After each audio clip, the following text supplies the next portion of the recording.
السلام علیکم ورحمۃ اللہ وبرکاتہ نحمده ونصلي على رسوله الكريم اما بعد الحمد لله نحمده ونستعينه ونستغفره ونؤمن به ونتوكل عليه ونعوذ بالله من شرور أنفسنا ومن سيئات أعمالنا ونعوذ بالله من شرور أنفسنا ومن سيئات أعمالنا ونعوذ بالله من شرور أنفسنا ومن سيئات أعمالنا من يهده الله فلا مضل له ومن يضلله فلا هادي له ونشهد أن لا إله إلا الله وحده لا شريك له ونشهد أن سيدنا ومولانا محمدا عبده ورسوله صلى الله عليه وعلى آله وأصحابه وبارك وسلم تسليما كثيرا كثيرا أما بعد فأعوذ بالله من الشيطان الرجيم بسم الله الرحمن الرحيم إنا فتحنا لك فتحا مبينا ليغفر لك الله ما تقدم من ذنبك وما تأخر ويتم نعمته عليك ويهديك صراطا مستقيما وَيَنْصُرَكَ اللَّهُ نَصْرًا عَزِيزًا صدق اللہ. قابل احترام بھائیوں، دوستوں، بزرگوں، مائیں، بہنیں، بیٹیاں، سلسلہ وار مضمون ہے فتح مکہ کا. فتح مکہ ہوا کیوں؟ کیا ضرورت پیش آئی؟ حضور صلی اللہ علیہ وسلم نے جو مکہ مکرمہ فتح کرنے کا ارادہ کیا اور اتنا بھاری قدم اٹھایا، اس کی کیا وجہ بنی؟ یہ میں مختصر میں آپ کو سمجھاتا ہوں کہ صلح حدیبیہ جب ہو گئی، حضور صلی اللہ علیہ وسلم عمرے کے لیے تشریف لے جا رہے تھے، مکہ والوں نے روک لیا. مکہ بالکل سامنے ہے اور مکہ والوں نے آ کر کہا کہ بھائی تم مکہ نہیں آ سکتے. بڑی پریشانی ہوئی. سارے کے سارے صحابہ نے کہا کہ حضرت بالکل سامنے مکہ دکھائی دے رہا ہے، ہمیں منع کر رہے ہیں لوگ. آپ نے فرمایا نہیں کہ دیکھو لڑائی وڑائی نہیں کرنی. ایک بات یاد رکھنا، حضور صلی اللہ علیہ وسلم کی عادت لڑائی وڑائی کی نہیں تھی. کسی کو دھوکہ دینا یا وعدے کے خلاف کرنا یا کسی کے لیے چالاکیاں برتنا، یہ چیز آپ صلی اللہ علیہ وسلم کے پاس نہیں تھی. آپ صلی اللہ علیہ وسلم کے پاس اخلاق تھے اور اس اخلاق کی بنیاد پر یہ اسلام دنیا میں پھیلا ہے. لیکن کوئی زہریلا پھوڑا ہوا کہ وہ کینسر ہے، زہریلا پھوڑا ہے، اس کا علاج اب ہے ہی نہیں، تو پھر آپریشن کرنا پڑتا ہے. وہ آخری درجے میں آپریشن ہوتا ہے کہ کوئی بھی بیماری آئے تو پہلے تو آئنٹمنٹ ہے، اینٹی بایوٹک ہے، اس سے علاج کیا جاتا ہے. لیکن بھئی آئنٹمنٹ بھی کامیاب نہیں دیتی، مرہم سے بھی کوئی فائدہ نہیں ہوتا، اور پھر جو ہے وہ اینٹی بایوٹک سے بھی کوئی فائدہ نہیں ہوتا. تو پھر سرجن ڈاکٹر جو ہوتا ہے وہ کہتا ہے کہ بھی زہریلے پھوڑے کو ختم کرنے کے لیے آپریشن کرو. اسی لیے آپ نے دیکھا ہوگا کہ کئی ڈائبٹیز والوں کو جو ہے کسی کا پاؤں کاٹ دیا جاتا ہے، کسی کا ہاتھ کاٹ دیا جاتا ہے. یہ چیزیں ہوتی ہے، یہ آخری درجے کی ہوتی ہے. تو صلح حدیبیہ تو خیر ہو گئی. میں آپ کو سمجھا رہا ہوں کہ مکہ مکرمہ جو فتح مکہ کا جو قصہ ہوا اتنا لمبا چوڑا، اس کی وجہ کیا بنی؟ جب صلح حدیبیہ ہو گئی تو عام طور سے صلح کے اندر دونوں قوموں کا خیال رکھا جاتا ہے کہ بھی چلو اس کا بھی خیال رکھو، اس کا بھی خیال رکھو. لیکن صلح حدیبیہ میں ایسا نہیں ہوا. صلح حدیبیہ میں ایسا ہوا کہ بھئی ساری تم ہماری مان لو، ہم تمہاری نہیں مانیں گے. خلاصہ کلام یہ، مکہ والے کہنے لگے کہ ہم جو کہیں وہ تم کب مان لو، تم جو کہو گے ہم نہیں مانیں گے. اس پر حضرت عمر ہیں، دوسرے صحابہ ہیں، وہ کہنے لگے کہ حضرت یہ کیسے صلح؟ تو آپ ایک جملہ کہتے تھے کہ یہی فتح ہے، جیتنا ہے تو ہارے چلا جا. شاعر کہتا ہے کہ اگر جیتنا ہے ہارے چلا جا، جیتنا ہے تو ہارے چلا جا۔ ایسی ایسی شرطیں مکہ والوں نے رکھی کہ حضرت علی کو حضور صلی اللہ علیہ وسلم نے کہا کہ علی چلو ایگریمنٹ کرو، مکہ صلح حدیبیہ لکھو۔ تو حضرت علی نے لکھنا شروع کیا تو آپ نے فرمایا لکھو من محمد ابن عبداللہ، من محمد رسول اللہ، یہ جملہ کہا، یہ لکھو کہ من محمد رسول اللہ۔ تو مکہ والے کے سامنے بیٹھے ہوئے تھے، سہیل ابن عمرو ہیں، یہ سارے کے سارے جو چودھری ہیں یہ سامنے بیٹھے ہوئے تھے، تو انہوں نے کھڑے ہو گئے، لا لا لا لا لا لا، نہیں نہیں نہیں نہیں نہیں، من محمد رسول اللہ مت لکھنا۔ آپ نے فرمایا بھی کیا لکھوں؟ یہ فرمایا لکھو من محمد ابن عبداللہ، ہم آپ کو اللہ کا رسول مانتے ہی نہیں تو رسول اللہ کا جملہ کیوں لکھوائے ہم؟ تو حضور صلی اللہ علیہ وسلم نے کہا کوئی بات نہیں۔ اچھا یہ ایگریمنٹ میں سارے صحابہ بیٹھے ہوئے ہیں، ابو بکر ہیں، عمر ہیں، سارے کے سارے صحابہ، ام سلمہ اس سفر میں ساتھ تھی، ام سلمہ فتح مکہ میں بھی تھی اور صلح حدیبیہ میں بھی تھی، اور مکہ کے مکرمہ کے فتح میں حضرت میمونہ بھی ساتھ تھی، اور صلح حدیبیہ میں صرف ام سلمہ ساتھ تھی، جہاں تک مجھے یاد ہے۔ تو اب سارے کے سارے پریشان، صدیق اکبر خاموش، ابوبکر خاموش۔ میں آپ نے فرمایا بھی چیختے کیوں ہو؟ تم کیا چاہتے ہو یہ بتاؤ۔ دیکھو نبی کتنا دب کر صلح کر رہا ہے، تم کیا چاہتے ہو یہ بتاؤ۔ یہ فرمایا آپ کو اللہ کا رسول مانتے ہی نہیں ہے تو آپ محمد رسول اللہ مت لکھواؤ، آپ محمد ابن عبداللہ لکھواؤ۔ تو آپ نے فرمایا بھائی کوئی بات نہیں، علی مٹا دو، رسول اللہ کا جملہ مٹاؤ اور محمد ابن عبداللہ لکھو۔ تو حضرت علی نے کہا کہ حضرت میں یہ جملہ نہیں مٹا سکتا، میں نہیں مٹا، میری ہمت نہیں ہے کہ رسول اللہ کا جملہ نہیں مٹاؤں۔ آپ نے فرمایا اچھا بتاؤ تم نے کہاں لکھا ہے؟ آپ تو امید ہے نا، تو آپ کو پتا نہیں تھا کہ کون سا جملہ رسول اللہ کا ہے، کون سا یہ ہے، کون سا ہے، امید ہے۔ تو آپ نے کہا اچھا بتاؤ، تو حضرت علی نے اپنی انگلی سے بتایا یہ ہے، تو حضور صلی اللہ علیہ وسلم نے خود نے کاٹا، چلو لکھو محمد ابن عبداللہ، چلو تم جیسا کہو ویسا ہم کرتے ہیں۔ مکہ والوں سے یہ کہا، اب شرطیں ہو رہی ہیں ساری، حضرت عمر اونچے نیچے ہو رہے۔ میں مکہ مکرمہ کی فتح سمجھا رہا ہوں آپ کو کہ مکہ مکرمہ، اچھا آپ صلی اللہ علیہ وسلم کو بعض مرتبہ بعض باتوں پر بوجھ بھی پڑتا تھا، یہ نہیں ہے کہ بھائی آپ کو کوئی تکلیف نہیں ہوتی تھی، نہ آپ محسوس کرتے تھے بات چیزوں کو، اور بات چیزوں میں آپ چھوڑ دیتے تھے۔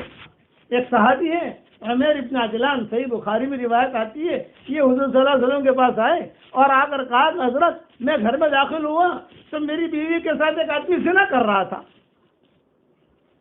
بخاری کی روایت ہے۔ تو حضور نے اچھا سب کے سامنے کہا انہوں نے آ کر کہ میں نے میرے گھر میں داخل ہوا تو میں میری بیوی کے ساتھ ایک آدمی کو دیکھا، دونوں کو دونوں ننگے ہیں اور وہ زنا کر رہا تھا۔ آپ نے فرمایا دیکھ سن لے، اب بوجھ پڑا حضور پر ان کے جملے کا، سن لے اگر شاہد نہیں لایا، گواہ نہیں لایا تو تیری پیٹھ پر میں درے لگواؤں گا، ایک بات، دوسرا بھاگ یہاں سے، نکل یہاں سے، چلا جا۔ اب وہ کھڑے ہوئے بیٹھے ہوئے تو حضور نے رخ موڑ لیا، یہاں آ کر بیٹھے تو حضور نے دیکھا، بوجھ پڑا۔ امام نووی اس حدیث کی تشریح میں لکھتے ہیں کہ حضور صلی اللہ علیہ وسلم کو بعض مرتبہ بہت کڑا بوجھ بھی پڑتا تھا، کیونکہ میرے پاس ایک آئٹم لائے کیوں میرے پاس تو بھائی تو جانے، امام نووی لکھتے ہیں بھائی تجھے اس عورت کے ساتھ جو کرنا ہے وہ کر، اسے طلاق دے دے، اسے روانہ کر دے، اسے بھگا دے، لیکن یہ میٹر میرے سامنے تو کیوں لایا؟ بہت ایک یہودی عالم تھے، بہت بڑے عالم تھے، حضور صلی اللہ علیہ وسلم سے آ کر بیٹھے سب کے سامنے اور وہ جو ہے بحث کر رہے ہیں۔ حضور کو غصہ آ گیا، تم میرے ساتھ اتنی بحث کر رہے ہو، تمہارا پیٹ دیکھو، پیٹ تمہارا تون دیکھو، کتنا پیٹ تمہارا بڑا ہوا ہے۔ تورات میں کیا یہی لکھا ہے؟ تورات میں لکھا ہے کہ بڑا پیٹ نہیں ہونا چاہیے، تمہیں معلوم بھی نہیں ہے اور تم میرے سامنے بحث کرنے کے لیے آئے ہو۔ وہ عالم جو تھے ایک دم سے چونک گئے، ارے تورات کی بات یہ نہیں معلوم کہ تورات میں لکھا ہے کہ پیٹ بڑا نہیں ہونا چاہیے، زیادہ کھانا یہ عبادت نہیں ہے، روزہ رکھنا یہ عبادت ہے۔ یہ فرمایا کھانا یہ عبادت نہیں ہے کہ کھاؤ خوب پیٹ بڑھاؤ، محسوس بھی کرتے تھے۔ امام نووی نے خوب تشریح لکھی ہے، یہ صحابی نے جنہوں نے آ کر حضور سے کہا اس سلسلے میں بڑے تشریح لکھی ہے امام نووی رحمۃ اللہ علیہ نے، اللہ ان کی قبر کو نور سے منور فرمائے۔ تو آپ محسوس کر رہے تھے صلح حدیبیہ میں کہ بالکل مجھے بیوقوف بنا رہے ہیں یہ لوگ، مجھے یہ یعنی میں جو شرطیں ہونی چاہیے اس شرطوں کے اعتبار سے بات نہیں کر رہے. آپ کہتے گئے ٹھیک ہے ٹھیک ہے ٹھیک ہے، جو لکھنا ہو لکھو، میں دستخط کر دوں گا، جو لکھنا ہے لکھو. اب ایک شرط انہوں نے لگائی کہ ہمارا کوئی آدمی مدینہ آئے واپس کرنا پڑے گا. آپ نے فرمایا اوکے. دوسری شرط لگائی کہ تمہارا آدمی مکہ آئے گا واپس نہیں کریں گے. آپ نے فرمایا اوکے. حالانکہ ہونا کیا چاہیے بھائی ہمارا تمہارے پاس آئے تم واپس کرو، تمہارا ہمارے پاس آئے ہم واپس کریں گے. عقل تو یہ کہتی ہے. یہاں پہ فرمایا مکہ والے سب خوش ہو رہے ہیں. سہیل ابن عمرو تھے، بعد میں مسلمان ہو گئے، لیکن اب ایگریمنٹ کرنے میں وہ تھے سہیل ابن عمرو.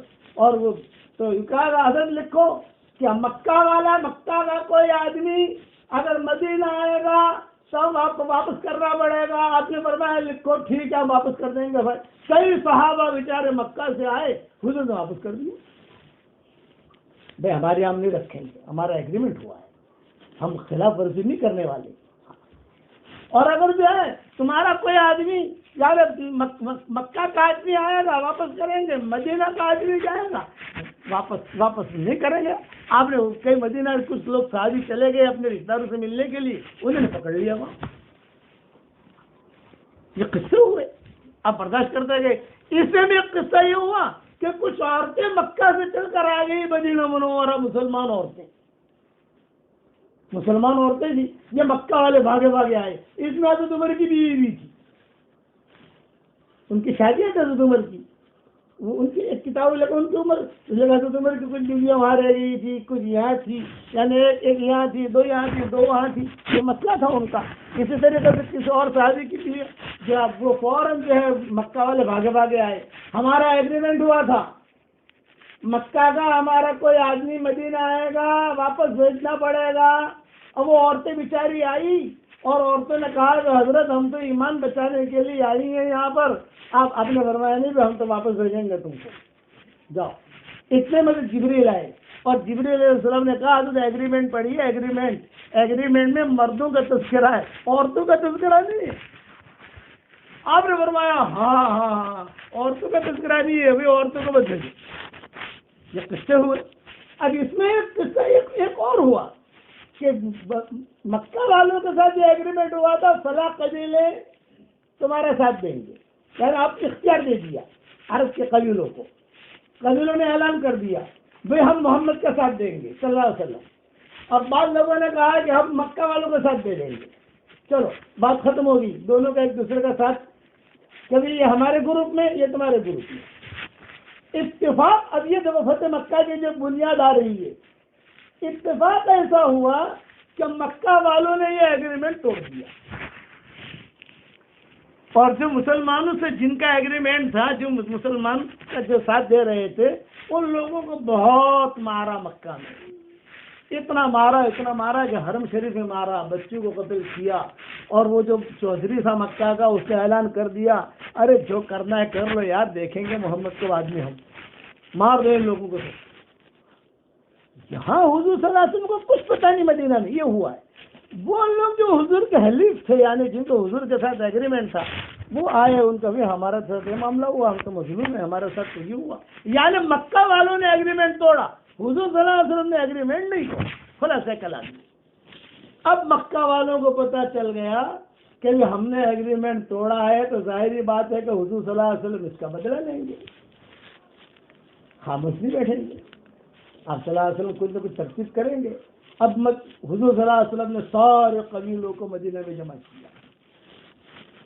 یاد رکھنا حکمت تھی حضور صلی اللہ علیہ وسلم کے پاس.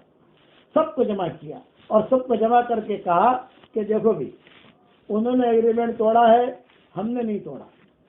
ہم تو ہمارے ایگریمنٹ پر بالکل مضبوطی سے بیٹھے ہوئے ہیں. چلو انہوں نے جیسا کہا ویسا آپ نے کیا. صرف فتح بھی نازل ہو گئی. حضرت عمر نے کہا اب فتح ہاذا یا رسول اللہ، کیا یہی فتح ہے؟ ہم خالی ہاتھ واپس جا رہے ہیں مدینہ منورہ صلح حدیبیہ میں. آپ نے فرمایا ای واللہ ای واللہ ای واللہ، میرے والد صاحب رحمۃ اللہ علیہ جب یہ بیان کرتے تھے تو یہ جملہ زور زور سے کہتے تھے، ای واللہ ای واللہ ای واللہ، خدا کی قسم یہی فتح ہے۔ حضرت عمر نے کہا کہ ہم میاں بغیر عمرہ کیے ہوئے جا رہے ہیں مدینہ منورہ، تو احرام کھولنے کے لیے تیار نہیں۔ سلمہ نے حضور صلی اللہ علیہ وسلم کو رائی تھی، حضرت آپ جو ہے نا حلق کرا لیں، آپ کو حلق کراتا ہوا دیکھیں گے نا سب حلق کرا دیں گے۔ چنانچہ آپ بیچ میں آ کے بیٹھ گئے صلح حدیبیہ میں اور آپ نے حلق کرایا۔ جب آپ نے حلق کرایا تو سارے صحابہ نے حلق کرایا، سب حلال ہو گئے، اور جو بھی دم دینا تھا وہ دیا، اور مدینہ کی طرف واپسی میں صرف فتح نازل ہو گئی۔ اب مدینہ، مکہ والے مکہ میں ہے، مدینہ والے مدینہ میں ہے۔ مکہ والوں نے ایگریمنٹ توڑا، حضور صلی اللہ علیہ وسلم کو پتا چلا تو آپ صلی اللہ علیہ وسلم نے کہا بھی خاموش رہو، ایگریمنٹ انہوں نے توڑا ہے، ہم نے نہیں توڑا۔ اب کیا کرنا ہے بعد میں مشورہ کرتے ہیں۔ چنانچہ روایت میں یہ ہے، اب مکہ مکرمہ کی فتح کا قصہ شروع کر رہا ہوں۔ مکہ والوں کو گدڑ بدڑ شروع ہو گئی، بھائی ایگریمنٹ تو ہم نے توڑا ہے، انہوں نے تو توڑا نہیں، اس لیے اپنا ایگریمنٹ رینو کرنے کے لیے کسی کو مدینہ بھیجو۔ نو ایگریمنٹ، نیا ایگریمنٹ، تجدید معاہدہ، کون جائے؟ فلاں جائے، فلاں جائے، فلاں جائے، ہر آدمی آتے ہوئے ڈرتا تھا۔ یہاں صاحب نے مشورے سے طے کیا کہ ابو سفیان کو بھیجو، اور ابو سفیان کو بھیجو گے تو اس میں فائدہ یہ ہے کہ یہ بھی کہہ سکتا ہے میں بیٹی سے ملنے آیا ہوں۔ ام حبیبہ تھی، یہ ابو سفیان کی بیٹی تھی، حضور صلی اللہ علیہ وسلم کی اہلیہ محترمہ تھی، امہات المومنین میں تھی، تو یہ ذرا ایک بہانہ بھی تھوڑا مل جائے گا، اور یہ ابو سفیان ذرا ہوشیار آدمی ہے، اور تجدید معاہدہ کر کے یہ واپس بھی آ جائے گا۔ یعنی ایگریمنٹ نیا کرو، ایگریمنٹ تو ختم ہو گیا، نیا معاہدہ کرو۔ ابو سفیان آئے، ابو سفیان مدینہ منورہ میں آئے، حضور کو پتا چل گیا کہ ابو سفیان آیا ہے۔ اب سمجھ گئے کہ کیوں آیا ہے، کوئی لڑائی بڑھاتے ہیں؟ اب یہ کیوں آیا؟ یہ سیدھا ام حبیبہ کے پاس آیا، سب سے پہلے بیٹی کے پاس۔ جب آیا تو بیٹی نے باپ کا جو اکرام کرنا چاہیے وہ تو کیا، لیکن جس چارپائی پر حضور صلی اللہ علیہ وسلم آرام کرتے تھے وہ چارپائی پر جب اس نے بیٹھنے کا ارادہ کیا تو ام حبیبہ نے کہا کہ ٹھہریے ابو ٹھہریے، ابو ٹھہرو، یہ کہہ کر حضور صلی اللہ علیہ وسلم کا بستر جو ہے لپیٹ دیا اور کہا اب دیکھو۔ تو ابو سفیان کو بہت برا لگا، ارے تو میری بیٹی ہے، بستر اچھا خاصا بچھایا ہوا تھا اور تو نے جو ہے بستر لپیٹ دیا، یہ ایسا کیوں کیا تو نے؟ کیا میں اس بستر کے لائق نہیں ہوں، یا یہ بستر میرے لائق نہیں ہے؟ یہ جملہ کہا تو ام حبیبہ نے کہا کہ ابا دیکھو، آپ میرے والد ہو، ٹھیک ہے تم مشرک ہو، میں مسلمان ہوں، اور میں ام المومنین ہوں، یہ حضور صلی اللہ علیہ وسلم کا بستر ہے، پاک ہے، اور آپ ناپاک ہیں، اس لیے میں آپ کو کھانا کھلا سکتی ہوں، میں آپ کا جو ہے کھجور کھلا سکتی ہوں، پانی پلا سکتی ہوں، لیکن حضور صلی اللہ علیہ وسلم کے حرم میں ان کی پاک جگہ پر ناپاک آدمی کو میں نہیں بٹھا سکتا۔ ام حبیبہ کا جب یہ معاملہ دیکھا ابو سفیان نے، تو بڑے آدمی تھے ابو سفیان، ان پر بہت بوجھ پڑا، بس اب ام حبیبہ سے کیا کہے، اب مسئلہ تو بات کر رہی ہے حضور صلی اللہ علیہ وسلم سے، تجدید معاہدہ، ایگریمنٹ نیا کرنے کے لیے۔ تو ابو سفیان جو سوچنے لگے تو ام حبیبہ نے پوچھا کہ ابو کیا سوچ رہے؟ یہ کہا بیٹا مسئلہ یہ ہے، ہمارا ایگریمنٹ ہوا تھا لیکن ہم لوگوں نے غلطی کی، ہم نے ایگریمنٹ توڑ دیا، اب میں ایگریمنٹ نیا بنے اس کے لیے میں آیا ہوں، اب یہاں کس سے جا کر بات کروں، یعنی حضور سے ڈائریکٹ جا کر تو بات نہیں کر سکتا، میں شرم آتی ہے، لیکن یہ کہ جو ان کے ہوں، تو ام حبیبہ نے وہ خاص جواب دیا نہیں، کوئی دھیان بھی نہیں دیا۔ تو یہ سیدھا ابو سفیان آئے ابو بکر کے پاس اور بیٹھ کر لاؤ لپٹ والی باتیں ساری کی، یہ ہوا، ہم لوگوں سے غلطی ہو گئی، آپ جو ہے ایگریمنٹ نیا کروا لو، حضور صلی اللہ علیہ وسلم سے سفارش کر لو۔ تو صدیق اکبر نے کہا میں کچھ نہیں کر سکتا، اس سلسلے میں آپ مجھ سے بات نہ کریں۔ تو کس سے بات کروں؟ فرمایا کسی اور سے بات کرو، یعنی میں یہ مسئلے میں نہیں پڑھوں گا۔ صدیق اکبر نے بنایا، ارے حضور کو سب پتا ہے، کہ گھوم رہا ہے، یہاں جا رہا ہے، یہاں جا رہا ہے، ام حبیبہ کے پاس بھی آیا، بیوی تو بتائیے کہ حضور صلی اللہ علیہ وسلم کو، یہ حضور صلی اللہ علیہ وسلم خاموش، ایک جملہ جو حضور فرما نہیں رہے ہیں، پتا ہے کہاں کھانا کھا رہے ہیں ابو سفیان، کہاں ٹھہرے ہیں، کیا کر رہے ہیں، سارا معلوم۔ یہ آ گئے ابو سفیان حضرت عمر کے پاس، حضرت عمر سے کہا تھا کہ عمر کو تو غصہ آ گیا، ارے تم یہ کام کے لیے مجھے کہہ رہا ہے، میرے بس میں آ گئے تھے، میں تجھے چھوڑوں ہی نہیں، مدینہ کو واپس نہ جانے تو بھاگ یہاں سے، یہ کیا کر ڈانٹا، حضرت عمر کے مزاج میں تھوڑی سختی تھی، بھاگ یہاں سے، میرا نام مت لے، تجدید معاہدے کا ختم ہو گئی بات۔ حضرت عثمان کے پاس گیا، حضرت عثمان نے انکار کر دیا، حضرت علی کے پاس گیا، انکار کر دیا۔ اب کھڑا کھڑا ابو سفیان سوچ رہے تھے کہ کیا کروں کیا کروں کیا کروں، چلو ایک دن اور ٹھہر جاتا ہوں مدینہ میں۔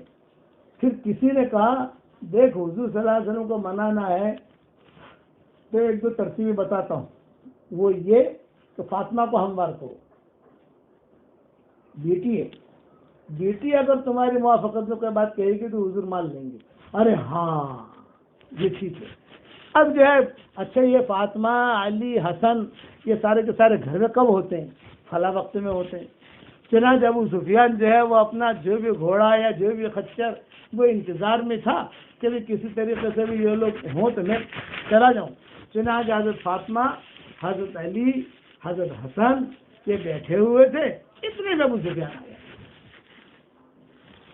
حضرت علی سے تو بات کرنے سے رہے، وہ تو پہلے کر چکے تھے، یا حضرت فاطمہ سے بات کی تو فاطمہ دیکھو پوری قوم پورا مکہ تمہیں اپنا رئیس مانے گا، اپنا بڑا مانے گا پورا مکہ، کہ تم اگر اتنا کام کر دو کہ حضور صلی اللہ علیہ وسلم سے اتنی سفارش کر لو کہ حضور صلی اللہ علیہ وسلم تجدید معاہدہ کریں، نیا ایگریمنٹ کریں۔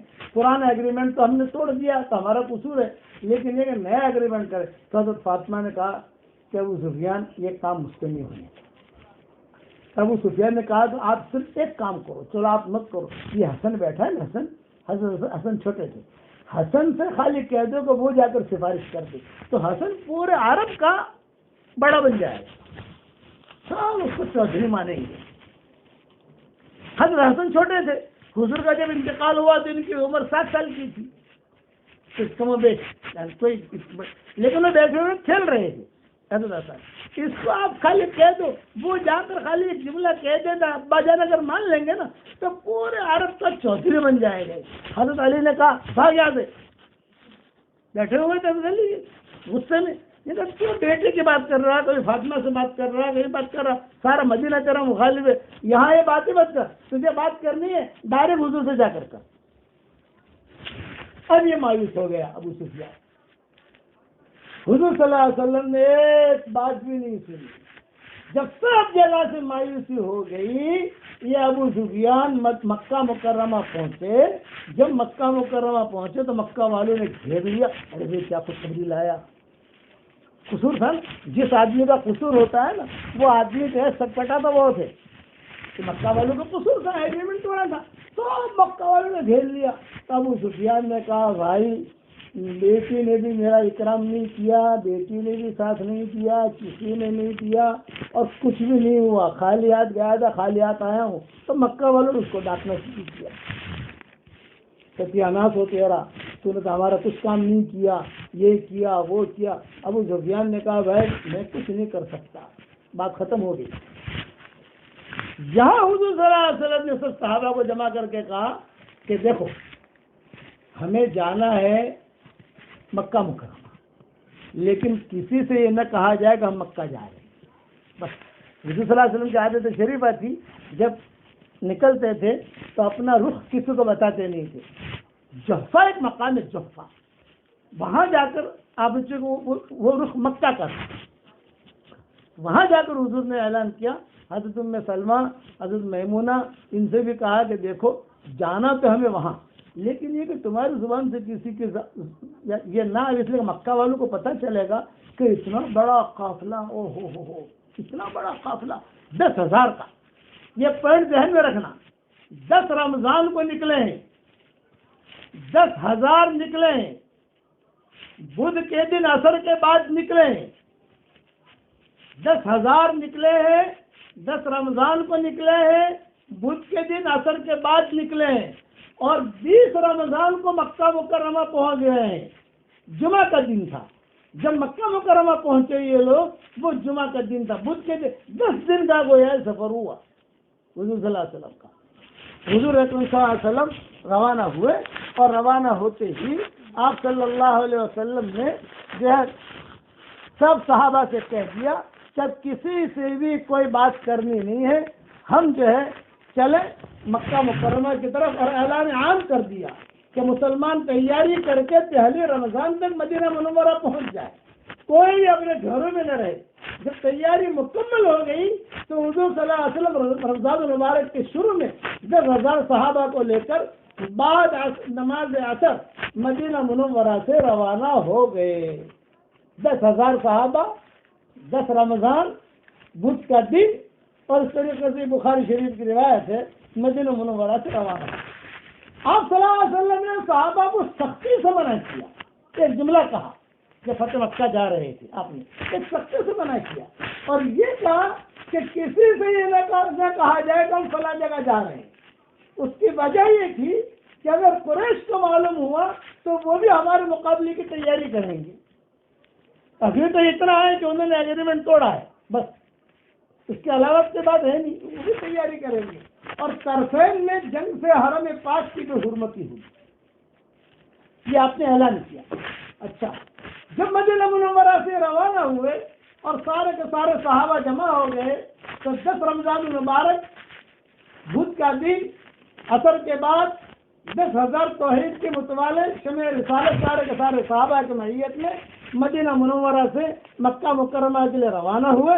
اب راستے میں قصے ہوئے، اب سارے قصے میں آپ کو کیا سناؤں، بہت قصے ہوئے فتح مکہ میں جاتے ہوئے بھی۔ ایک دو قصے سنا دیتا ہوں۔ جب آپ صلی اللہ علیہ وسلم جفا پہنچے تو راستے میں آپ نے کچھ لوگوں کو دیکھا کہ تیزی کے ساتھ مکہ سے آ رہے ہیں۔ آپ کو گھبراہٹ ہوئی، ارے بھی یہ قافلہ مکہ مکرمہ سے کون آ رہا ہے، گھوڑے ہیں، اونٹ ہیں، سارے کے سارے۔ تھوڑا سا آپ سہمے کہ یہ جوفا جو ہے یہودیوں کی بستی ہے۔ ابھی بھی ہم مکہ مکرمہ سے جب مدینہ منورہ جاتے ہیں یا مدینہ منورہ سے مکہ مکرمہ جاتے ہیں تو جوفا جوفا جوفا جوفا لکھا ہوا ملتا ہے، یہ یہودیوں کی بستی تھی۔ انہوں نے کہا جب آپ کو یہ فکر ہوا کہ کون آ رہا ہے دیکھو، کون آ رہا ہے دیکھو، کہیں ایسا نہ ہو کہ ہم تو مکہ مکرمہ جا رہے ہیں فتح مکہ کے لیے، اور یہ لوگ وہیں سے کوئی لشکر لے کر بھیج نہ رہے ہوں۔ اس زمانے میں واٹس ایپ تو تھا نہیں کہ واٹس ایپ کے ذریعے سے خبر کر دو، فوٹو بھیج دو، فلاں فلاں آ رہے ہیں، فلاں فلاں آ رہے ہیں، یہ تو تھا نہیں۔ آپ کو فکر ہوا، جب قریب آیا قافلہ تو آپ نے دیکھا کہ ہو یہ تو میرے چچا ہیں، حضرت عباس تھے، وہ مکہ مکرمہ سے آ رہے تھے اپنے گھر والوں کے ساتھ، کیونکہ حضور اکرم صلی اللہ علیہ وسلم نے اپنے چچا سے کہا تھا کہ چچا تم، حضرت عباس مسلمان ہو گئے تھے لیکن مکہ مکرمہ میں اپنے اسلام کو چھپا کر رہتے تھے، اور وہاں کی خبریں حضور صلی اللہ علیہ وسلم کو دیتے تھے، یہ ہو رہا ہے، یہ ہو رہا ہے، یہ ہو رہا ہے۔ ان کا اسلام چھپا ہوا تھا۔ یہ جب مسلمان ہو کر آنے لگے تو حضور صلی اللہ علیہ وسلم نے کہا او چچا آ گیا، چچا آ گیا، چچا آ گیا۔ حضور صلی اللہ علیہ وسلم جو خوب گلے لگے، خوب معانقہ کیا، ارے چچا کیا حال ہے، کیا حال ہے؟ فرمایا کہ حضرت میں جو ہے مکہ مکرمہ سے ہجرت کر کے آ رہا ہوں مدینہ منورہ۔ آپ نے فرمایا ٹھیک ہے، اب تم جو ہے جلدی سے اپنے گھر والوں کو مدینہ منورہ چھوڑ دو اور تم میرے ساتھ مل لو، ہمارے ساتھ قافلے میں شریک ہو جاؤ۔ اور آپ نے 2 جملے کہے جس کو میرے والد صاحب رحمۃ اللہ علیہ بہت زور سے مرکز نظام الدین میں 2 جملے کہتے تھے۔ یہ کہتے تھے میرے چچا، میری امت کا سب سے آخری مہاجر تو ہے،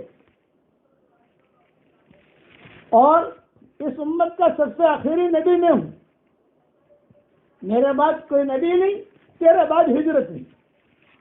وہ ہجرت تو رہے گی، بلاکہ خروج لوگ نکلیں گے، لیکن جو ہجرت فرض تھی وہ آپ نے اس وقت وہاں کہا حضرت عباس سے کہ آپ کے بعد اب ہجرت نہیں، میری امت کا آخری جو مہاجر ہے وہ میرا چچا ہے، اور میں آخری نبی۔ یہ میرے والد صاحب رحمۃ اللہ علیہ اپنے بیانوں میں کہتے تھے، جیسے بخاری شریف وغیرہ میں بھی اس قسم کے جملے ملتے ہیں۔ چنانچہ حضرت عباس رضی اللہ تعالیٰ عنہ کو دیکھا کہ اپنے گھر والوں کو لے کر آ رہے ہیں، تو آپ نے کہا چچا جلدی سے اپنے گھر والوں کو تو مدینہ بھیج دو، اور تم جو ہے جلدی سے میرے پاس آ کر مل جاؤ ہمارے قافلے میں، ہم اس راستے سے جا رہے ہیں۔ یہ حضرت عباس کو کہا۔ چنانچہ حضرت عباس رضی اللہ تعالیٰ عنہ تو پہلے سے مسلمان تو ہو ہی چکے تھے خفیہ طریقہ پر، تو حضرت عباس نے اپنے گھر والوں کو سب کو مدینہ منورہ بھیج دیا۔ اب مدینہ منورہ کہاں ٹھہرے ان کے گھر والے؟ مدینہ منورہ تو خالی ہے، سارے کے سارے 10,000 صحابہ تو مکہ کے لیے روانہ ہو گئے۔ اب ان کو کون دیکھ ان کے بال بچوں کے ہیں تو بڑے حضرت عباس چچا ہیں، لیکن بال بچوں کی خیر خبر، تو ماؤں نے کچھ ساتھ دے دیا، کسی نے ٹھہرا دیا، کسی نے کچھ کیا، سب ساتھ دے دلا کر سب کا یعنی ان کو حضرت عباس جو ہے یہ حضور صلی اللہ علیہ وسلم کے ساتھ روانہ ہو گئے۔ اچھا، مکہ مکرمہ سے 70 یا 72 میل کے فاصلے پر قدید مقام پر صحابہ کی کمزوری اور مشقت کی وجہ سے یہ سفر چونکہ رمضان کا تھا، سب نے روزے رکھے تھے صحابہ نے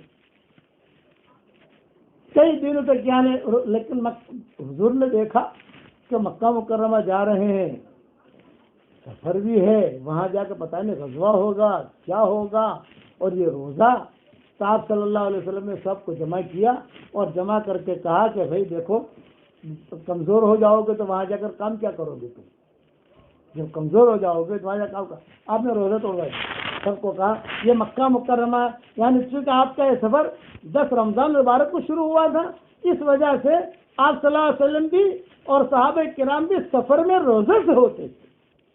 مکہ مکرمہ سے 70 یا 72 میل کے فاصلے پر قدید مقام پر صحابہ کی کمزوری اور مشقت کی وجہ سے روزہ توڑوا دیا، اور آپ کو دیکھ کر صحابہ نے بھی توڑ دیا، حضور نے بھی توڑ دیا اور صحابہ نے بھی توڑ دیا، ام سلمہ اور حضرت میمونہ نے بھی توڑ دیا سب کو، اور حضور نے فرمایا کہ بھائی دیکھو یہ چونکہ یہ مسئلہ تو بہت ہی وہ ہے، اگر اس کی تفصیل آج کل کے سفر جو ہمارے جو چلتے ہیں، ہوائی جہاز کا سفر ہے، ان سفروں میں تو علماء کہتے ہیں کہ روزے رکھنے چاہیے، کیونکہ یہ سفر وہ سفر اس جیسے نہیں ہے۔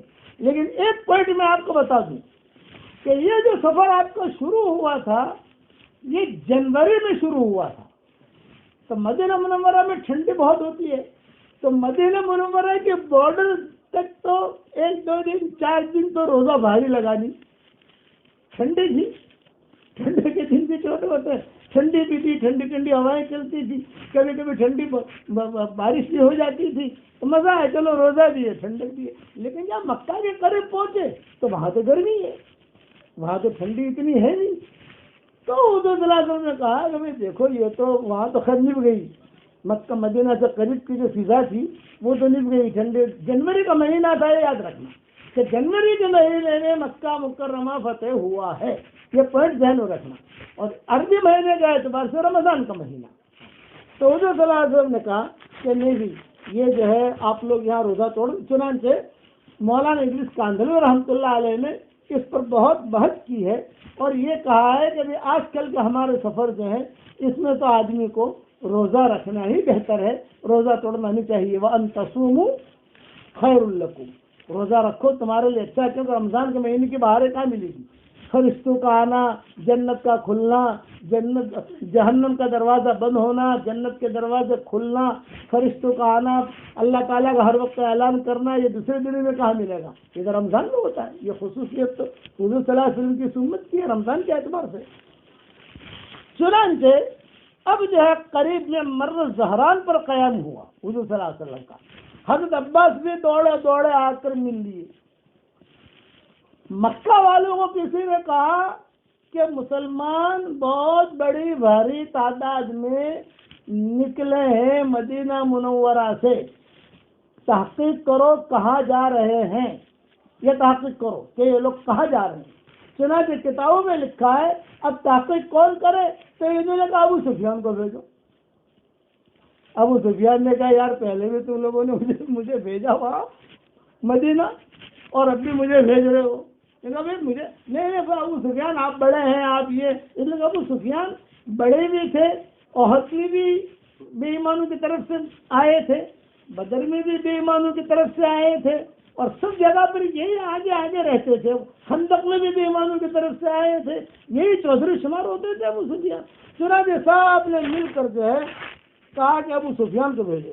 چنانچہ یہ میں مرر زہران کا قصہ سنا رہا ہوں. لشکر اسلام بڑھتے بڑھتے مقام مرر زہران پہنچ گیا. یہ جگہ مکہ معظمہ سے تقریباً 4 میل کے فاصلے پر ہے. قریش ابو سفیان کے ناکام واپس آنے سے بڑے پریشان تھے پہلے, اور ان کو آپ کے 10,000 صحابہ کے ساتھ آنے کا علم بھی نہ تھا. چنانچہ حضور صلی اللہ علیہ وسلم کے مرر زہران پہنچ گئے تو اونٹ بکریاں چلانے اور چرانے والوں کو مکہ جا کر قریش کو بتلایا کہ مکہ مرر زہران میں ایک عظیم لشکر, عظیم الشان لشکر آیا ہوا ہے. نہ معلوم کون لوگ ہیں, کہاں سے آئے ہیں. یعنی مکہ والوں کو جو پتا چلا, یہ کہاں سے پتا چلا؟ وہ جو بکریاں چراتے ہیں نا, تو 4 میل کا فاصلہ تو کچھ بھی نہیں ہے. تو بکریاں چلانے والوں نے مکہ میں آ کر کہا ارے بھائی تم لوگ کیا کر رہے ہو مکہ والوں, بہت بڑا مجمع ہے اور رات کو جو ہے کھانا پکتا ہے ان کے یہاں, پوری وادیاں جو ہے یہ یعنی چمک اٹھتی ہیں, اور تم تحقیق کرو یہ کون لوگ ہیں. مکہ والے اپنے غفلت میں تھے, انہیں کچھ بتا رہے تجھے کیا پتا. نہیں تم جاؤ. چنانچہ حضرت عباس رضی اللہ تعالیٰ عنہ فرماتے ہیں اب دیکھو اب میٹر آ رہی ہے حضرت عباس کی. حضور صلی اللہ علیہ وسلم نے حضرت عباس کو کیوں لیا؟ یعنی فتح مکہ میں حضرت عباس نے بھی رول ادا کیا. سمجھدار آدمی تھے, چچا تھے, سارے مکہ والوں کو پہچانتے تھے. تو حضور صلی اللہ علیہ وسلم نے حضرت عباس کو کہا تھا کہ چچا تم جلدی سے آ جانا, بالکل دیر نہ کرنا.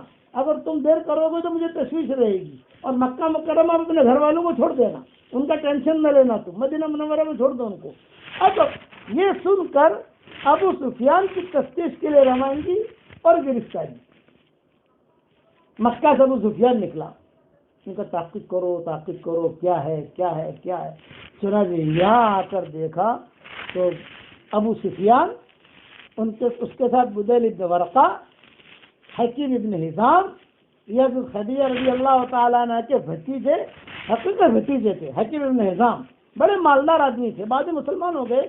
تفتیش کے لیے مرر زہران پہنچ گئے. یہ 3 آدمیوں کا نام یاد رکھنا, ابو سفیان, بدیل ابن ورقہ اور حکیم ابن حزام. حکیم ابن حزام یہ زمیندار آدمی تھے اور بہت خیر خواہی کا معاملہ کرتے تھے. حضرت خدیجہ کے حقیقی بھتیجے تھے, تو بڑے آدمی تھے. اچھا, یہ تینوں حضرت عباس کو پہچانتے تھے. حضرت عباس ان تینوں کو پہچانتے تھے. چنانچہ مرر زہران پہنچے تو لشکر دیکھا, دیکھ کر گھبرا گئے اور آنکھیں پھٹی کی پھٹی رہ گئی.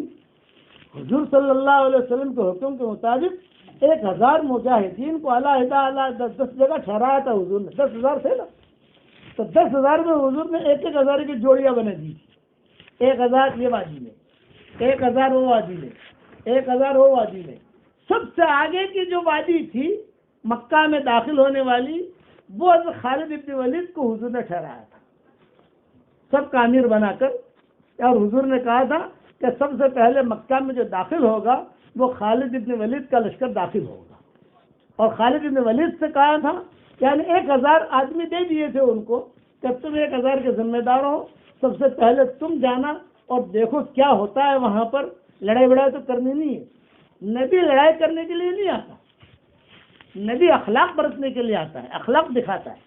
خالد بن ولید سے کہا کہ دیکھو مکہ مکرمہ جا رہے ہیں, سب سے پہلے میں تجھے بھیج رہا ہوں خالد, سب سے پہلے تجھے بھیج رہا ہوں, خبردار کسی کو مارنا مت, کسی سے کوئی الجھنا مت, سیدھا بس مکہ جا کر کعبے پر اپنا قبضہ کر لو. 1000 کعبہ اپنے قبضے میں آ گیا تو کعبہ جب قبضے میں آ جائے گا تو سارے دوسرے امور بھی آسان ہو جائیں گے انشاءاللہ. چنانچہ خالد بن ولید کو آگے رکھا, باقی ٹوکریاں 1,000 1,000 کے ایسے 1,000 کی 10 جماعتیں حضور صلی اللہ علیہ وسلم بنا دی. حضور صلی اللہ علیہ وسلم سب سے آخری جماعت میں تھی, کہا میں سب سے آخر میں آؤں گا, تم لوگ آگے بڑھو. اس طریقے سے آگے کیا. سلمہ بن میمونہ کو اپنے ساتھ رکھا حضور نے اور کہا کہ اس طریقے سے آگے بڑھو.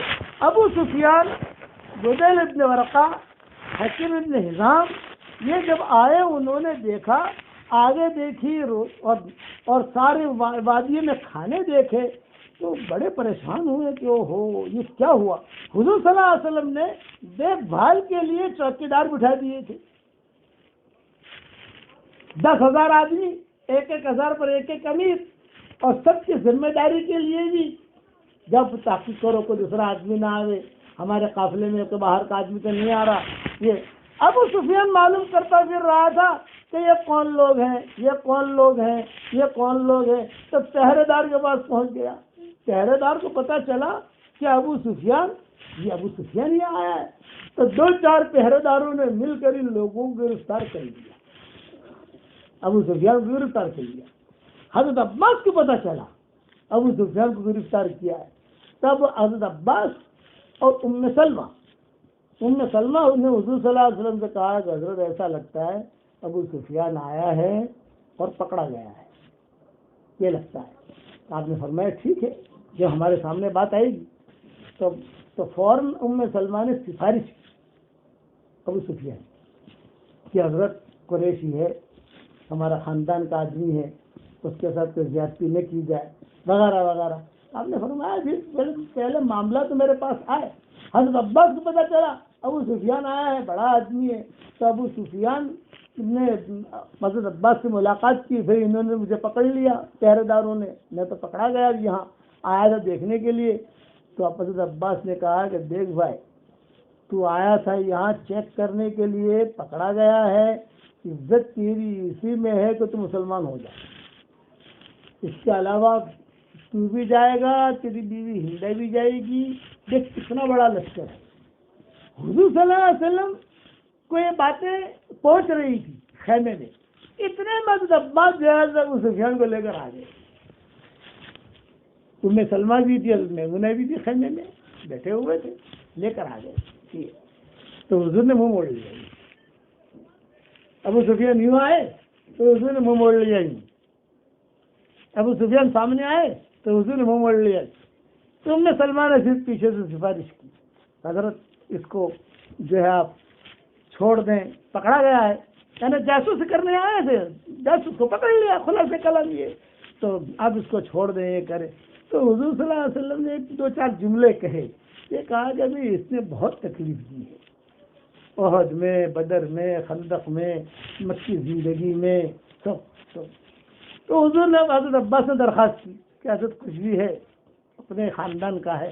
تو حضور نے ایک جملہ کہا، اچھا ایک کام کرو، اے بھائی چلو یہاں سے لے جاؤ ان کو۔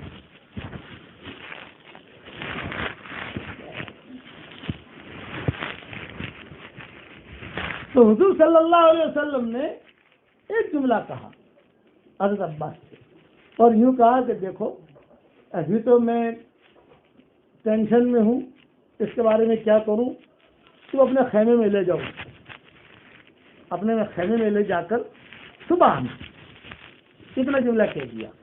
یعنی ان کی معافی قبول نہیں کی ابو سفیان کی، یہ کہ میں ابھی دیکھو رات کا وقت ہے، یہ چوکی جاسوسی کرنے کے لیے آیا تھا، پکڑا گیا، حکیم بن حزام بھی پکڑے گئے، بدر بن رقیع پکڑے گئے، یہ سب پکڑے گئے، تب میں یعنی تو ان کی سب کی نگاہیں ابو سفیان پر تھی کہ ابو سفیان کو اگر معاف کر دیا تو سارے کام نمٹ جائیں گے۔ اب نے فرمایا نہیں، اپنے خیمے میں لے جاؤ، صبح میرے پاس آنا۔ اور پوری رات ام سلمہ جو ہے یہ حضور صلی اللہ علیہ وسلم کا ذہن بناتی رہی کہ بھئی معاف کر دیا جائے، معاف کر دیا جائے، معاف کر دیا جائے۔ بقیہ تفصیل کل انشاءاللہ پوری کروں گا۔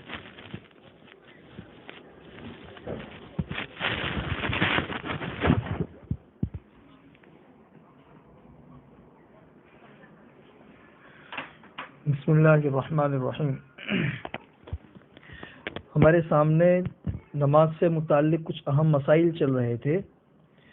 آج نماز سے متعلق ایک مسئلہ تو یہ بتانا ہے کہ بہت سی مرتبہ انسان نماز پڑھتا ہے تو نماز کے دوران انسان کی نگاہ جو ہے وہ کسی گھڑی کے اوپر پڑتی ہے، یا باہر کوئی تھیلی رکھی ہوئی ہے اس پر نام لکھے ہوئے ہے اس نام کے اوپر پڑتی ہے، یا اس کے علاوہ کوئی بھی ایسی چیز جو باہر لکھی ہوئی ہے اس لکھی ہوئی چیز کے اوپر انسان کی نگاہ پڑتی ہے اور وہ چیز انسان پڑھ لیتا ہے۔ تو ایک قاعدہ ہے کہ نماز کے باہر سے کسی چیز کو اگر انسان حاصل کرتا ہے تو بعض صورتوں میں اس کی وجہ سے نماز فاسد ہو جاتی ہے. تو اس سے متعلق یہ مسئلہ سمجھ لیجئے کہ اگر کوئی انسان نماز پڑھ رہا ہے، گھڑی کے اوپر اس کی نظر پڑ گئی، یا باہر کوئی چیز رکھی ہوئی ہے اس پر کوئی چیز لکھی ہوئی ہے اس کے اوپر انسان کی نظر پڑ گئی، اور بغیر اختیار کے وہ چیز انسان کے ذہن میں آ گئی کہ بھئی اتنے بجے ہے یا یہاں پہ یہ چیز لکھی ہوئی ہے، تو چونکہ بغیر اختیار کے اس کے ذہن میں یہ بات آ گئی ہے تو اس کی وجہ سے نماز فاسد بھی نہیں ہوگی اور نماز مکروہ بھی نہیں ہوگی. ایک شکل. دوسری شکل یہ ہے کہ بہت سی مرتبہ ایسا ہوتا ہے کہ انسان جو چیز دیکھ لیتا ہے اس کو اپنی زبان سے پڑھتا بھی ہے،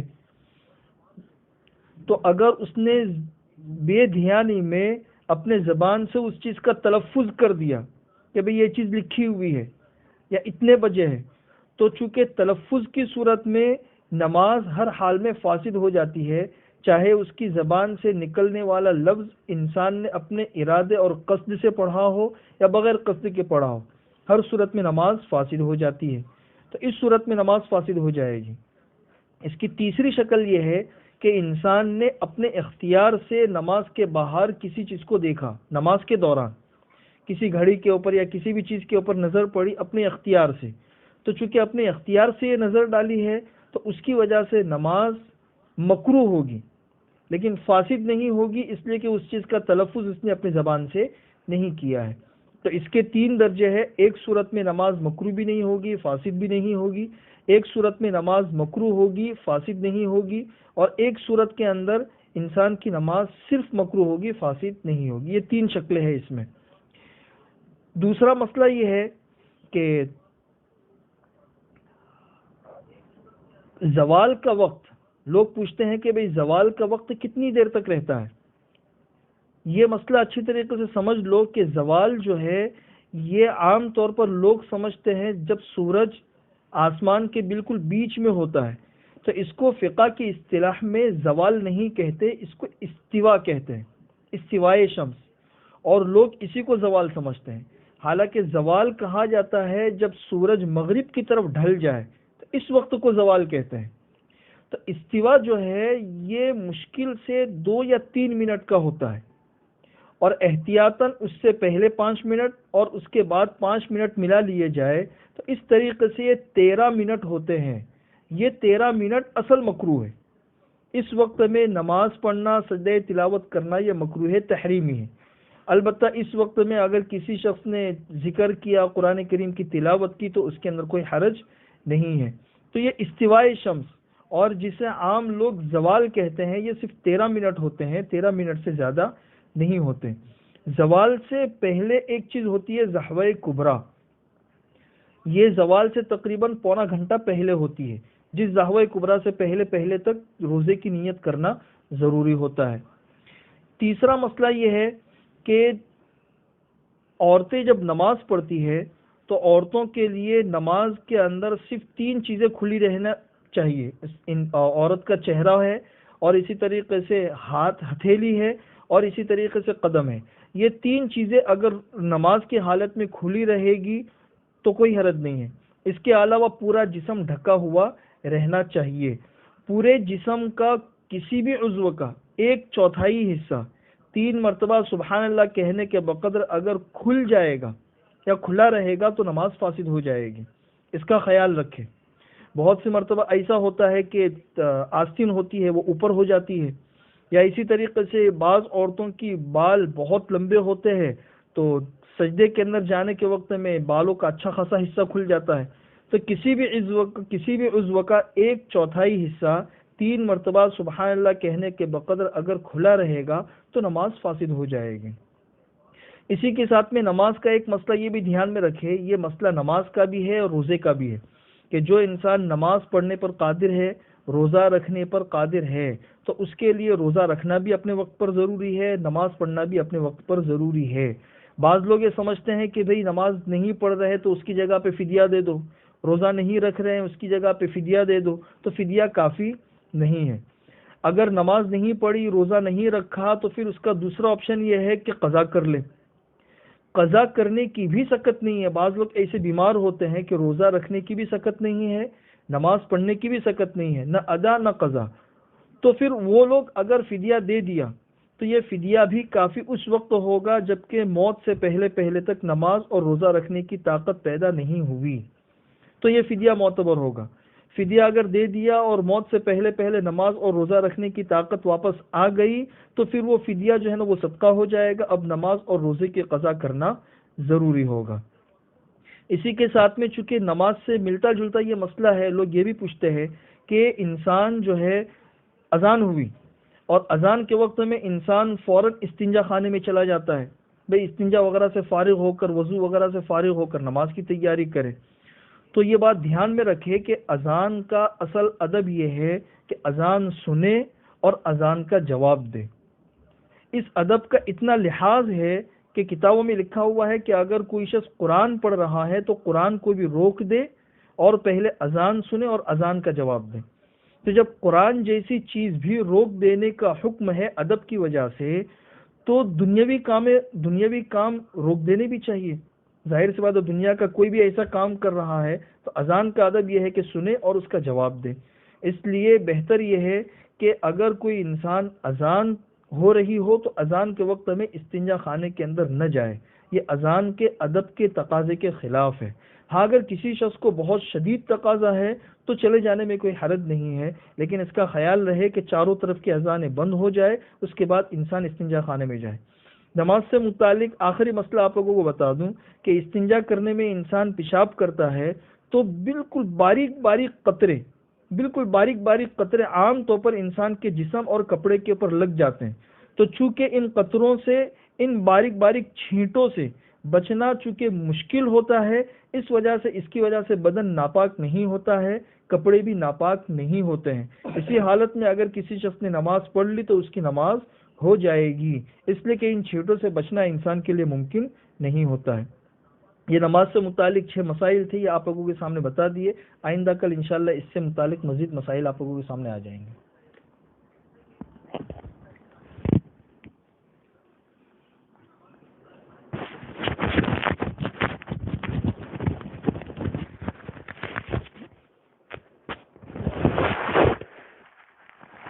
درود شریف پڑھ لو. آج شب جمعہ ہے, اس لیے درود شریف پڑھنے کا بہت اہتمام کریں. جتنا زیادہ ہو سکے درود شریف پڑھیں, اس سے پریشانیاں بھی دور ہوتی ہیں. اور میں ایک دعا پڑھا رہا ہوں, دعا پڑھ لو. ربنا اغفر لی ولوالدی وللمؤمنین یوم یقوم الحساب. حدیث شریف میں آتا ہے جو اس کو ایک مرتبہ پڑھ لے تو دنیا میں جتنے مسلمان مرد اور عورتیں ہوں گی ان سب کے برابر اللہ اس کے اکاؤنٹ میں نیکیاں داخل کرے گا. جس نے بھی پڑھی اللہ نے اسے نیکیاں دے دی. اب دعا مانگو. اللہم صلی علی سیدنا محمد ابن عبداللہ القائم بحق اللہ ما ضاق امر الا فرجہ اللہ یا رب صل وسلم دائما ابدا على حبيبك خير الخلق كلهم. اللهم لك الحمد كله ولك المن كله ولك الشكر كله ولك الخلق كله ولك الفضل كله وإليك يرجع الأمر كله وإليك يصعد الكلم الطيب كله. اللهم لك الحمد بالإسلام لك الحمد بالإيمان لك الحمد بالقرآن لك الحمد حتى ترضى لك الحمد إذا رضيت لك الحمد بعد الرضا. اللهم لك الحمد حمدا حمدا اللهم لك الحمد حمدا حمدا عدد الشفع والوتر لا إله إلا الله العظيم الحليم عدد الشفع والوتر الله أكبر كبيرا عدد الشفع والوتر والحمد لله كثيرا عدد الشفع والوتر. اللهم إنا نعوذ بك من زوال نعمتك وتحول عافيتك وفجاءة نقمتك ومن جميع سخطك برحمتك يا حنان يا منان اللهم إنا نسألك الفوز في يوم القضاء ونزل الشهداء وعيش السعداء والنصر على الأعداء ومرافقة الأنبياء يا ذا المن والعطاء يا سميع الدعاء يا رافع السماء. اللهم لا تردنا خائبين بل ردنا إلى ديننا ردا جميلا. اللهم مغفرتك أوسع من ذنوبنا ورحمتك أرجى عندنا من أعمالنا. اللهم آت نفوسنا تقواها وزكها أنت خير من زكاها أنت وليها ومولاها. اللهم سلمنا لرمضان وسلم رمضان لنا وتسلمه منا متقبلا. اللهم إنا نعوذ بك من جهد البلاء ودرك الشقاء وسوء القضاء وشماتة الأعداء وسوء المنظر وفجاءة الموت. اللهم اجعل ثارنا على من ظلمنا وانصرنا على من عادانا ولا تجعل مصيبتنا في ديننا ولا تجعل الدنيا أكبر همنا ولا مبلغ علمنا ولا إلى النار مصيرنا واجعل الجنة هي دارنا وقرارنا ولا تسلط علينا بذنوبنا من لا يخافك فينا ومن لا يرحمنا. يا حنان يا منان أدخلنا الجنة من باب الريان. يا حنان يا منان أدخلنا الجنة من باب الريان. يا حنان يا منان ادخلنا الجنت من باب الریان. اے اللہ ہمارے گناہوں کو معاف فرما، اے اللہ ہمارے خطاؤں سے درگزر فرما. اے اللہ جتنا مجمع دنیا میں آمین کہہ رہا ہے ان سب کے آمین کے کہنے کو قبول فرما. اے اللہ ہمارے جمع ہونے کو قبول فرما، ہماری دعاؤں کو قبول فرما. آج کی رات شب جمعہ ہے، حضرت محمد صلی اللہ علیہ وسلم پر بہترین رحمت نازل فرما. جب جب سورج اگتا رہے آپ پر رحمت نازل فرما، ہوائیں چلتی رہے آپ پر رحمت نازل فرما.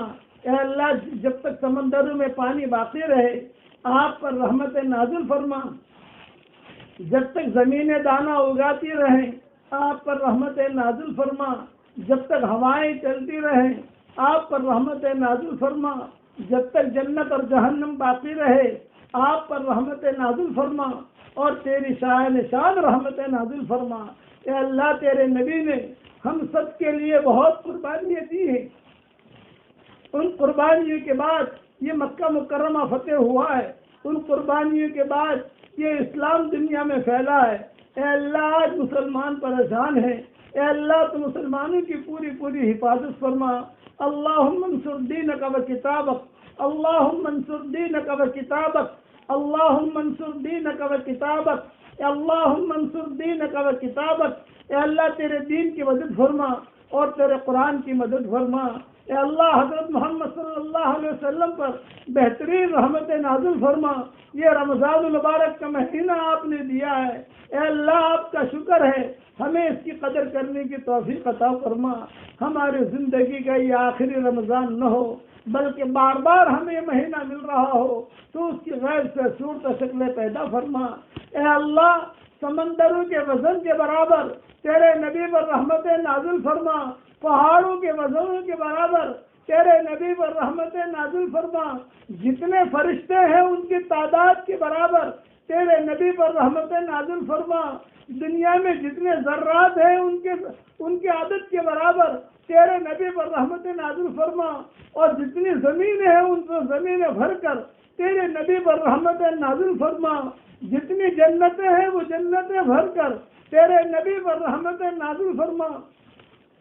اور اے اللہ ہم نے صحیح حدیثوں میں پڑھا ہے 7ویں آسمان کے اوپر ایک بہت بڑا سمندر ہے، 7ویں آسمان پر ایک بہت بہت بہت بڑا سمندر ہے، اس سے بڑا سمندر دنیا میں کہیں نہیں ہے، تیری مخلوق میں اس سے بڑا سمندر کوئی نہیں ہے، اس لیے کہ دنیا میں جو سمندر ہے زمینی بھی ہے، پہاڑ بھی ہیں، وادیاں بھی ہیں، باغات بھی ہیں، چمن بھی ہیں، گلشن بھی ہے، نہریں بھی ہیں اور سمندر بھی ہیں، اور وہاں 7ویں آسمان پر نہ کوئی باغ، نہ کوئی جنگل، نہ کوئی پہاڑ، صرف تو نے سمندر ہی سمندر بنایا ہے، اور بہت بڑا سمندر ہے، بہت بڑا سمندر ہے، اس سمندر کے وزن کے برابر بھی تیرے نبی پر تو رحمت نازل فرما، اور تیری شان رحمت نازل فرما۔ اے اللہ، حضرت محمد صلی اللہ علیہ وسلم نے ہم کو بھائی اور بہن بنایا ہے، اے اللہ یہ تیرے امت کے بھائی بہن ہیں، اے اللہ یہ تیرے نبی کے بھائی بہن ہیں، یہ امت جو ہے تیرے نبی کے بھائی بہن ہیں، یہ امت تیرے نبی کے بھائی بہن ہیں، تیرے نبی کے بھائی بہنوں پر اے اللہ رحم کا کرم کا معاملہ فرما۔ اے اللہ تیرے نبی کے بھائی بہن بہت پریشان ہیں، ان کی پریشانیوں کو تو دور فرما۔ اے اللہ، حضرت محمد صلی اللہ علیہ وسلم کو اس امت سے بہت محبت تھی، ہم نے حدیثوں میں پڑھا ہے کہ جب حضور صلی اللہ علیہ وسلم کا انتقال کا وقت قریب آیا، حضرت جبریل آئے، حضرت لینے کے لیے آیا ہوں، اللہ آپ کا انتظار کر رہے ہیں۔ آپ نے جواب میں کہا، جبریل مجھے بھی اللہ سے ملاقات کرنی ہے، مگر یہ بتا میرے دنیا سے جانے کے بعد میری امت کا کیا ہوگا؟ جبریل آسمانوں پر گئے اور آسمانوں پر جا کر اللہ سے کہا تو اللہ نے کہا، پیارے نبی جی کو سلام کہہ دینا، اور یہ کہہ دینا اپنی امت کے بارے میں ٹینشن نہ لیں، اپنی امت کے بارے میں فکر نہ کریں، آپ کی امت کے بارے میں میرا وعدہ ہے، میں آپ کو خوش کر دوں گا۔ اے اللہ، البیر تو نے تو یہ وعدہ کیا ہے کہ تو نبی کو خوش کرے گا، اے اللہ اس وقت بھی خوش کر دے، اے اللہ اس وقت بھی خوش کر دے۔ ہر جمعرات اور ہر پیر کو نیکی ہمارے اعمال پہنچتے ہیں، جو گنہگار ہوتے ہیں ان کے گناہوں کی وجہ سے نبی کو تکلیف ہوتی ہے، اور جو نیک کام کرتے ہیں اس کی وجہ سے نبی کو خوشی ہوتی ہے۔ اے اللہ، مکہ مکرمہ کا فتح کا قصہ چل رہا ہے، جس طریقے پر تو نے رمضان المبارک میں اے اللہ مکہ مکرمہ فتح کیا، اے اللہ اس طریقے سے اسلام کے اعتبار سے ساری دنیا کو تو فتح فرما دے، اور اسلام ساری دنیا میں تو پھیلا دے۔ اے اللہ، ہمیں مانگنا نہیں آتا مگر تجھے دینا تو آتا ہے، اپنے کرم سے تو عطا فرما۔ حضور صلی اللہ علیہ وسلم کے اخلاق تو ہمیں عطا فرما۔ اے اللہ، جس نے بھی ہم سے دعاؤں کے لیے کہا ہو، دعاؤں کے لیے خطوط میں لکھا ہو، جن کا ہم پر کسی قسم کا حق اور احسان ہو، یا جو ہمیں اپنے دعاؤں میں یاد کرتے رہتے ہوں، یا مائیں بہنیں ہمیں اپنی دعاؤں میں یاد کرتے رہتی ہوں، ہماری ساری دعاؤں میں ان کا پورا پورا حصہ نصیب فرما۔ اے خوبصورت پردے والے، اے خوبصورت چادر والے، ہمارے عیبوں پر پردے ڈال دے، مستبد الاخیار میں شامل فرما دے، بھلے بندے منزل میں شامل فرما دے۔ ان اللہ وملائکتہ یصلون علی النبی یا ایھا الذین آمنوا صلوا علیہ وسلموا تسلیما۔ اے اللہ، تیرے نبی پر بہترین رحمت نازل فرما، یعنی اس رات میں اتنی رحمت نازل فرما کہ تیرا نبی خوش ہو جائے، کہ اتنی رحمت نازل فرما کہ تیرے نبی کو سکون ملے، اس لیے کہ تیرے نبی نے ہمارے لیے بہت قربانیاں دی ہیں، کھانے کی کمی کو برداشت کیا، کپڑوں کی کمی کو برداشت کیا، 2 مہینے تک چولہا نہیں جلتا تھا، اے اللہ کپڑوں کی کمی کو برداشت کیا، اور مکہ مکرمہ فتح ہوا، وہاں اخلاق برتے گئے، سب کو معاف کر دیا گیا، جو اگلے قصے میں انشاءاللہ بیان کروں گا۔ اے اللہ، اس نبی کی امت ہے، ہمیں محروم نہ فرما، ہمیں محروم نہ فرما۔ اے اللہ، ہر قسم کی بیماریوں سے تو اس انسانیت کی حفاظت فرما، خاص طور سے کورونا وائرس کی بیماری سے تو حفاظت فرما، خاص طور سے کورونا وائرس کی بیماری سے حفاظت فرما۔ اے اللہ، جو بیمار ہو اور جو ہسپتالوں میں ہو، گھروں میں ہو، ان سب کو تو شفا کاملہ عطا فرما۔ جن کے لڑکے اور لڑکیاں شادی کے لائق ہوں، غیر شادی شدہ ہوں، بہترین جوڑوں کا ان کے لیے انتظام فرما۔ جو بے اولاد ہوں نیک صالح اولاد انہیں نصیب فرما، جن کی اولاد تو ہے مگر نافرمان ہے، ان کی نافرمان اولاد کو فرما بردار بنا دے۔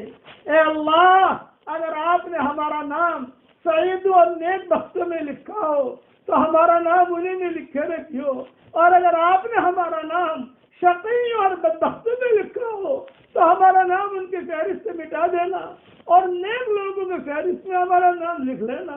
لکھنا بھی آپ کا کام ہے، مٹانا بھی آپ کا کام ہے، لوح قلم بھی آپ کے پاس ہے۔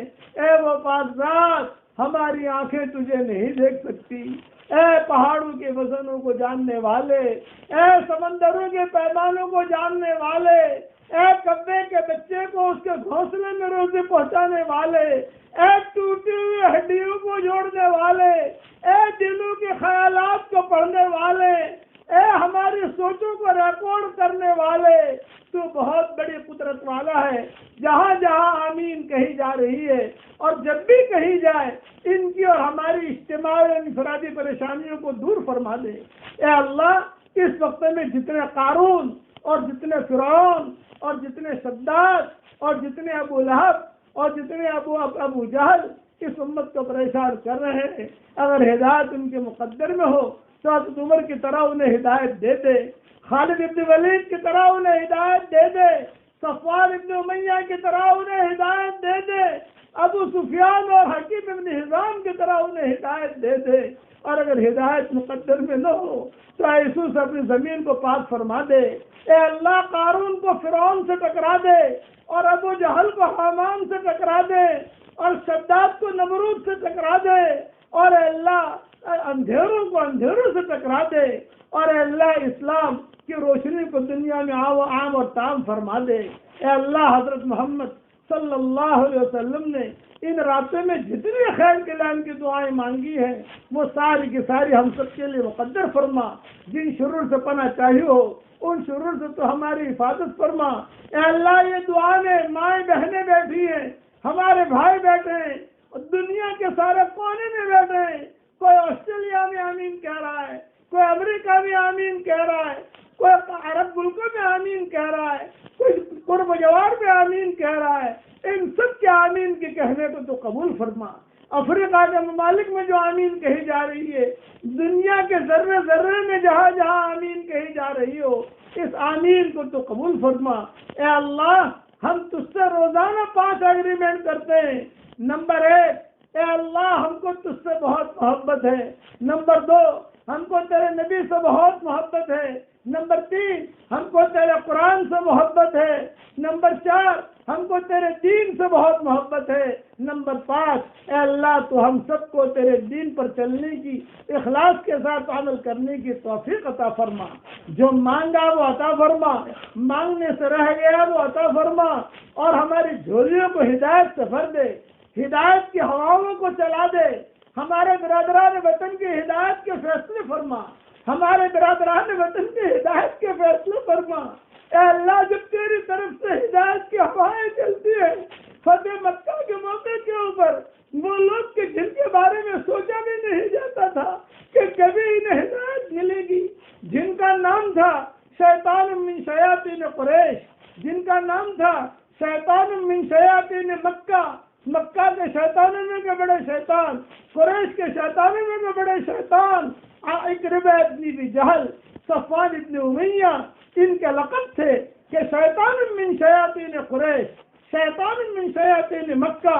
کہتے تھے ساری دنیا ہدایت پر آئے گی، اکرمہ نہیں آئے گا، صفوان ابن امیہ نہیں آئے گا، لیکن تیری طرف سے جو ربانی لہریں چلی اور ہدایت کی ہوا چلی، کہ اللہ ان کے دلوں میں بھی تو نے ہدایت کی ہوائیں داخل کر دی۔